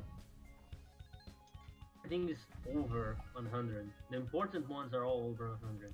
Yeah. Lycanroc, Thunderous, Manaphy, Weavile, and Latios are all over 100. Very fast, very offensive. Like, I know being faster is generally better than being slower, but having slow mons is important, I feel. I mean, I feel like he patches that up okay. I don't feel like there's a lot important, like a lot of important win cons that sit in that middle ground, but Pressure on Venusaur speed, because like Steelix and Torkoal are down there, way down there. yeah. Is 2, but Sylvalia is closer to Manaphy. Like Venusaur is 80, and then there's like Volbeat. I don't even know its speed because it's irrelevant. Volbeat is 85. There. But who No, cares nobody anyway? agrees. He has a gap from Venusaur at 80 to Steelix at 30. Exactly. It's potentially pretty bad. Yeah. Any thoughts from you, Vic? You've been quiet in the back on this one. Silently liking the team. I really like Megalatios. I think it's possibly the best Mega in the format. Didn't actually snipe Megalitics for me before the draft started. Yeah. I was like, okay, there's 2 people ahead of me. I'm gonna draft Megalitios, and Zito was like, nah. Okay, fine. Like, I really love the core of Megalatios and Weavile. I've used it in the past and it's fantastic. There's nothing that it can't break. Yeah. And also Megalatios can use Dragon Dance, which is a thing. So definitely can. Needing Yeah. Megalitios is a very real threat. Yeah, for Very sure. scary thing.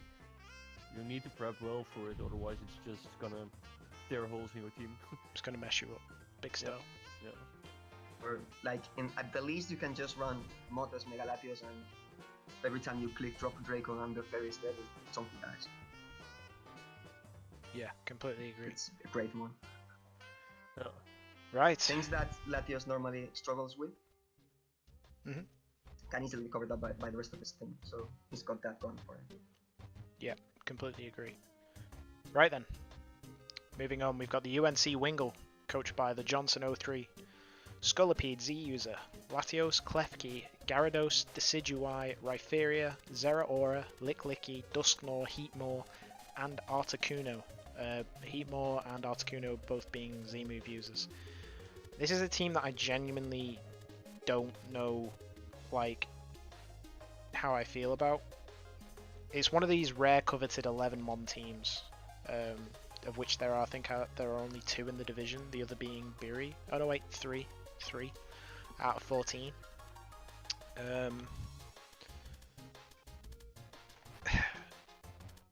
It's a weird mix, and I don't know what to think about it. Speed seems okay, nicely balanced out. Rocks and Hazard generally pretty consistent between Rhypheria and the keys. Scolipede as well provides a pretty good Suicide Spikes lead. Defog again pretty consistent between Latios and Decidueye. To a much lesser extent Articuno. And Klefki. Yeah. And what, sorry? Klefki. Oh, Klefki also gets defog, yeah, Prankster. Of course. So the removal game definitely is a lot stronger than the Hazard game. But I don't know how I feel about I this was looking quality. at this team, and I feel exactly the same way. I don't understand what he was going for. the synergies are hard to see. I guess Totally the be spikes Mega Gyarados is weird to me, and Latios. I mean, I guess spike stacking with Zero Aura is a pretty good way to go. But then, yeah, he only has defoggers, so Yep, spike no spin stacking there. isn't really that well how should I say Effective. it? Yeah. And then his His other mons Monder. are Yeah, I'm not sure what kind of roles each mon is supposed to play in this team. I want to talk to Johnson and ask what was his mentality behind drafting each mon because it's very weird. A lot of his key mons are weak to rocks, like Scolipede and Gyarados. Oh no, that doesn't count as a key mon. But like all three of his Z users are rock weak. Yeah. Weird. I don't think there's a And great his deal. rock resist is lucky. Yeah. I Also mean, that. I mean, it's not terrible, it's good, but like, Rhypheria as well, but for all we know, Oh, he yeah. has a Yeah, secret fine. strategy, and he's just gonna kick all the asses. yeah, I want to see how this Another yellow. I want to see how this squad plays sincerely now. Yeah. I think that Zero, Scolipede that really, cannot button really pass interested to see Zero. Oh. Go ahead, Vic. That would be so broken. Especially Zero Aura, I'm really excited to see the people using Zero Aura in draft format because I don't like Tirimani. I like to see what the mod perform before I can have an opinion on it. Which is why I would never draft this mod because I don't know what it does. I want to see first. Yeah, for sure. in Vizelora. Johnson getting up close. Yeah. Go ahead, Vic. What I want to say is I'm not sure that Scolipede that cannot speed pass. It can't I speed don't pass. No, understand no. It can't speed I pass. think it's slightly overpriced. I don't know, man. Never It's mind. still a very potent sweeper with SD and still a very exceptional. It's one of the best cleaners, but Yeah. And also a pretty It already has exceptional Zero. hazard lead because of that bullshit. Compete with ZX is actually very threatening. It's not something to. It wins you games. If it's late game and things are chipped enough, Yeah. it's I okay. can't believe that. Beery, It's not a. Not, Beery it's and not a I easy know one. that. I was in a league with Beery, and I drafted Scolipede as well with the Z, and it in certain games it just clean swept at the end. So Just runs right through. Yeah. So it's a really solid Z user. Don't understand why Mega Gyarados is here. Like he has no. His best breaker are Heat more. Like and I guess Rhyperior. Those are all breakers. Yeah, I can see what you mean. I mean, Lottie can do decently well. I mean, it's pretty strong and it has Draco, of course, but Hazards is amazing. Scolipede plus Wall Breakers is amazing. But like it's an interesting team. that, yeah, the hazards are weird. They have weird synergy. Yeah.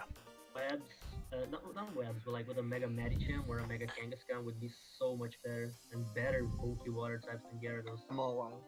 You stick a Mega Mawile here and it's godly. Yeah, I'd agree with It's that. over. Although Yeah.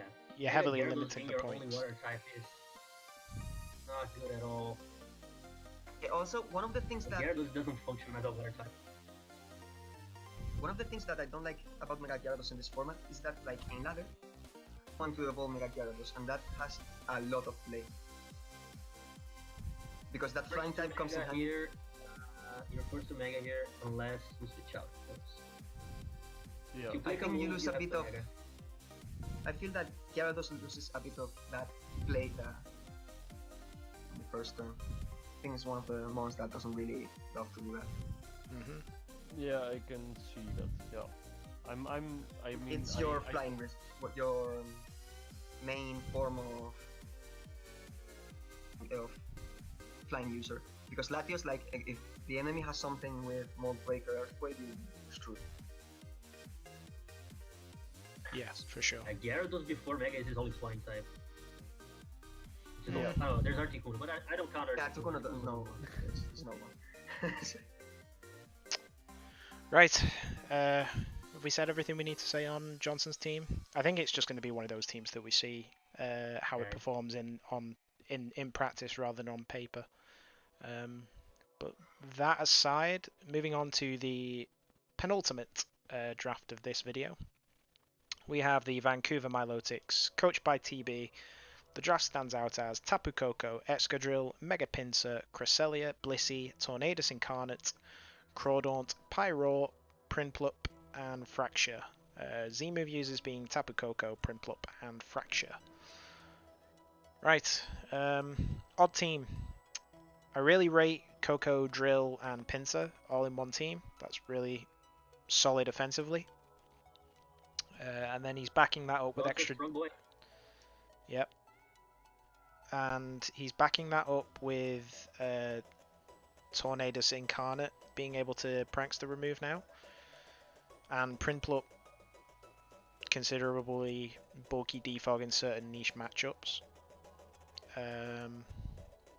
But I'm not a fan of the random Cresselia and Blissey stuck in the middle of it all, because it's like two opposites of the spectrum to try and make balance, and it just doesn't seem to. It just doesn't work in my opinion. Yeah. This got highlighted in his PR review as well. But I completely agree that just because you've drafted like really offensive Mons does not then mean that you need to go to the complete opposite end of the spectrum and draft a Cresselia and a Blissey.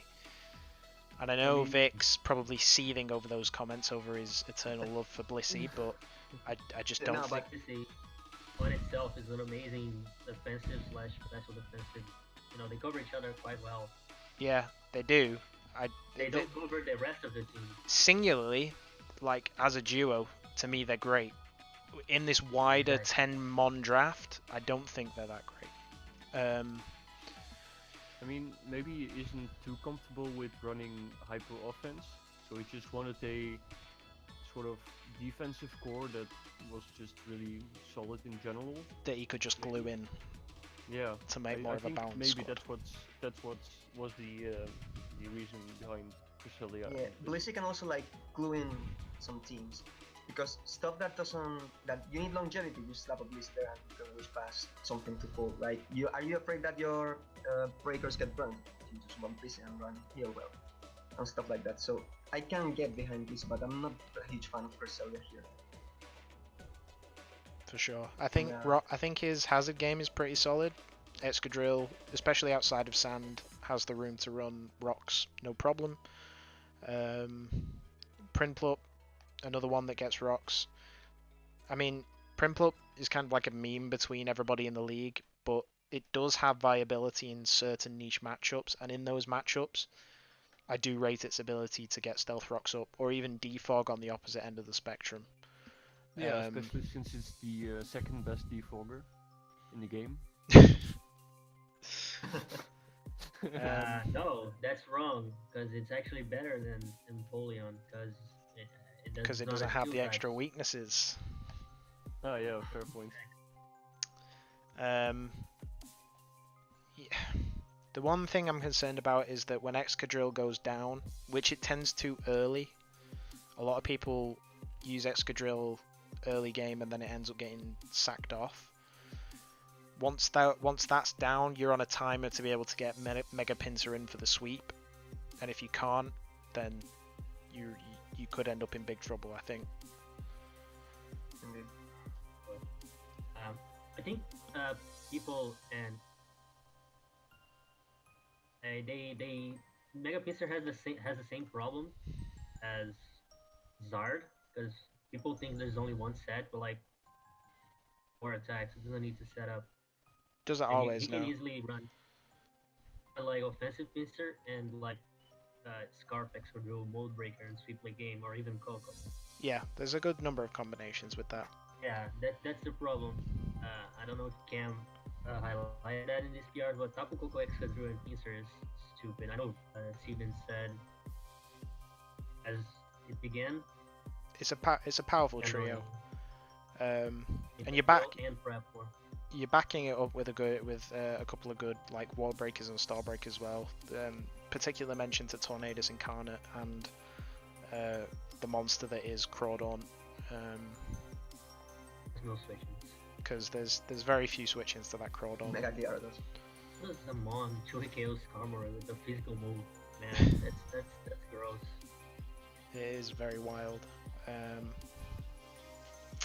But yeah, I think the real downside to this team is just that random Crest Blissey combination that's just glued into the middle of the draft. I feel like there could have been better options for your 13 and your 12 points than those two. Like Reuniclus on this team seems okay over Cresselia because bulky enough to be a defensive psychic when you need it to be, but it's not completely passive. Yeah. Although- Cresselia itself is passive. You can't Calm Mind and Regenix, but yeah, it's much more passive than Regenix. Regenix is actually a threat. Regenix forces people out. Yeah, for sure. Right, any further comments? I'm sort of surprised that Regenix hasn't been drafted. Yeah, I'm not sure if it has been drafted in blue, but in yellow it hasn't. So I'm not sure it's been drafted in blue, actually. I don't think so. So yeah, it's gone undrafted in both divs this season, I think, so far. yeah, At some point. But then Mega Gardevoir happened, and I'm not about double psychics. Oh, I'm all about the double psychics. I don't swing away. Fracture, Knock off. not worth mentioning in the draft. You know, it's essentially Oh. 9 mons.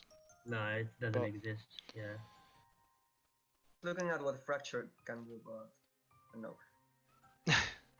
Nothing. I was Right. prepping for TB, and I actually ran some calcs with acid down for Fracture, because for Slurpoke and stuff. Wild. Play, And- so it doesn't matter. was it And- disappointing or was it impressive? I had a chance to not KO max HP Slurpoke, Rip. Wow. which Okay. is very sad. Yeah. Right.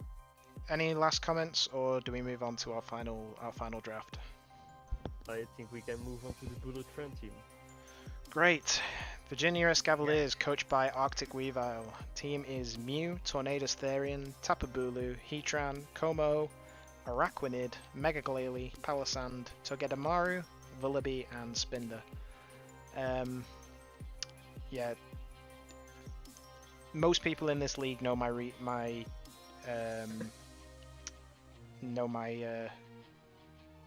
thoughts on Tapu Bulu, and this team has one, so for me, this team's written off as genuine trash. Somebody else can chime in at this point. I mean, to be honest, Okay. Tapu Bulu isn't a bad mon. in It my is a bad opinion. mon. In my I'm opinion. sorry. in my opinion. Okay. Fair. But I think if you, it's a weird mon to use. I feel. Its speed stat is 75, which is like decent, I guess. And with the grassy terrain, it provides nice support for the team. But I mean, I can be really powerful with Woodhammer, of course. But it's a weird one. I don't really know where I'm going with this. So I mean, let's Start some focus. trouble, stab on your dedicated fairy, but well, Lean's right there. exactly. I mean, I hate the concept of a fairy that loses to dragons. That's my problem. I hate fairy was introduced in Gen 7 to be the dragon counter, right?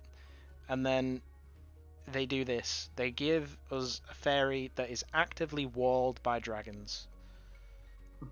And it's genuinely upsetting, and it's a bad mon.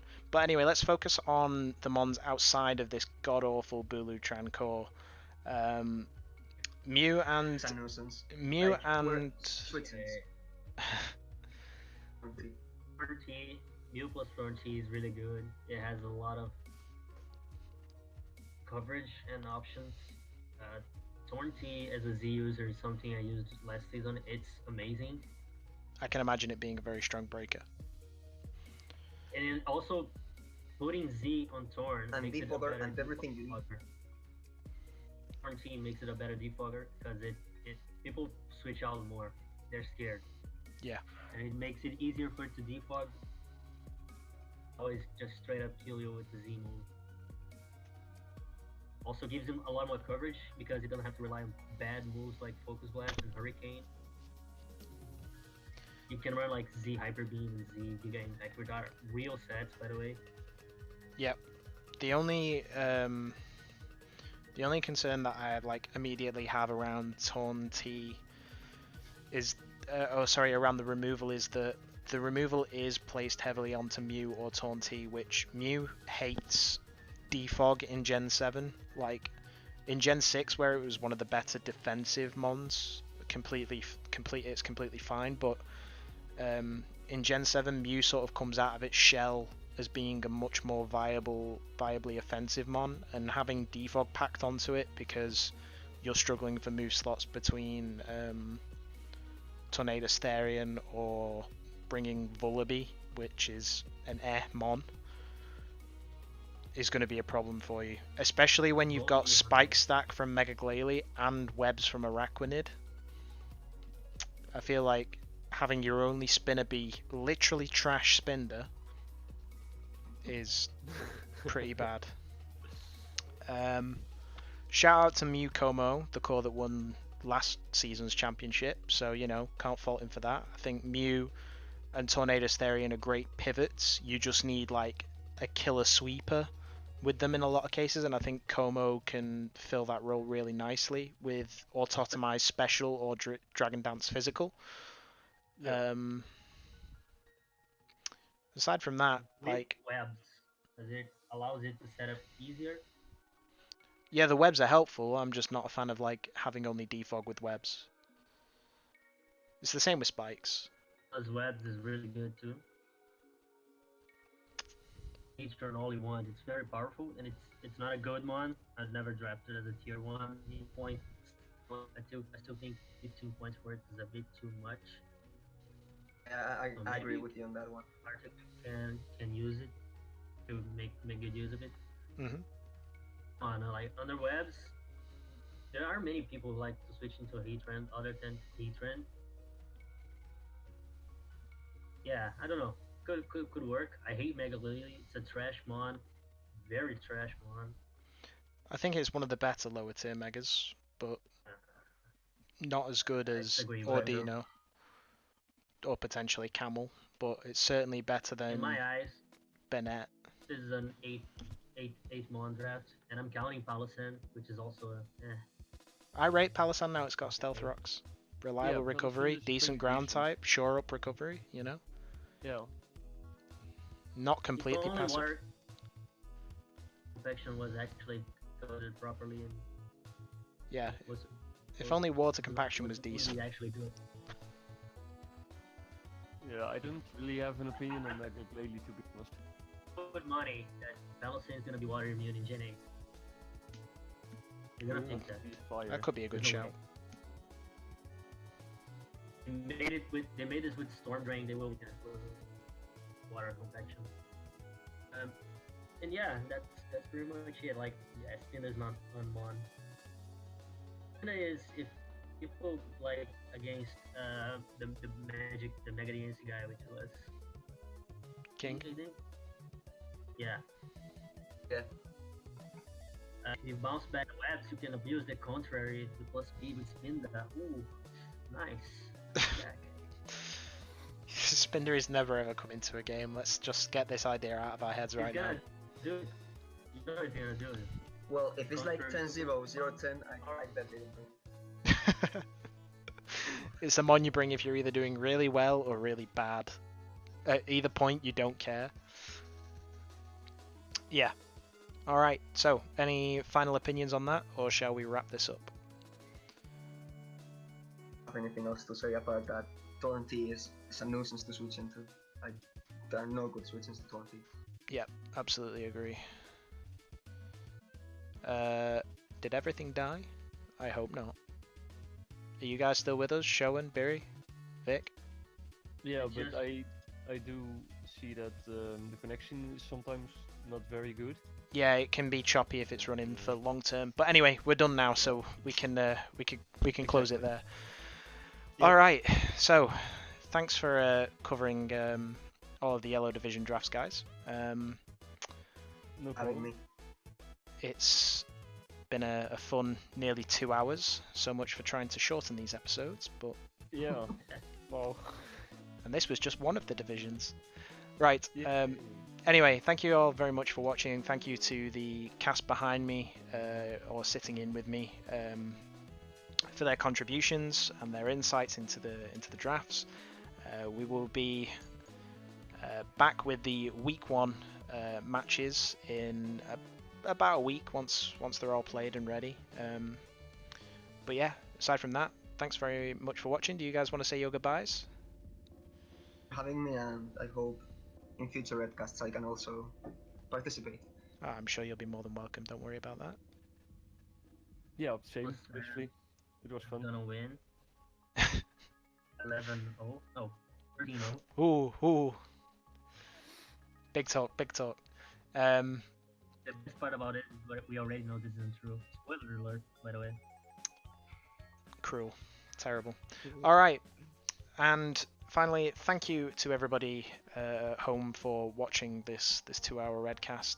I have been your host, Regenix. Thank you to Biribon, Showan, and Vichelchaos for joining me. Sorry, Vic. Thank you to all of you guys for joining me, and we'll see you in the next cast.